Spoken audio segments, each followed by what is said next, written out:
আমি এখন একটা ভিডিও দেখছি। I am watching a video. It's easy.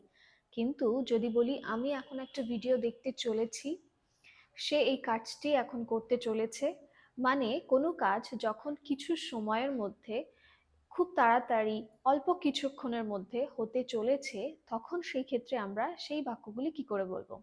তো চলুন শিখে নেওয়া যাক। তখন আমরা সেই ক্ষেত্রে ব্যবহার করব অ্যাবাউট টু। করতে চলেছি বা এই কাজটি হতে চলেছে, অ্যাবাউট টু। স্ট্রাকচার কি? Subject, am is are, about to, তারপরে ভার্বের first form V1। For example, আমি একটা ভিডিও দেখতে চলেছি। I am about to watch a video. I am subject, তারপর অ্যাম ইজ আর, তারপর অ্যাবাউট টু, আর দেখা, ভিডিও দেখা, watch. I am about to watch a video. আমি কাজটি শেষ করতে চলেছি। I am about to finish the work. তারা এখানে আসতে চলেছে। দে আর about to come here.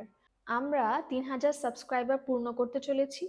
We are about to complete 3000 subscribers. এবার এটার ইংলিশ কি হবে আপনারা কমেন্ট করে জানান। আমরা সকলে ইংলিশ শিখতে চলেছি। মনে রাখবেন যে কাজটি খুব তাড়াতাড়ি হতে চলেছে, খুব শিগগিরই হতে চলেছে, অল্প কিছুক্ষণের মধ্যে হতে চলেছে, সেই ধরনের কাজের ক্ষেত্রে আমরা এই নিয়মটি ব্যবহার করব। Thanks for watching. Have a good day. Like, share and subscribe.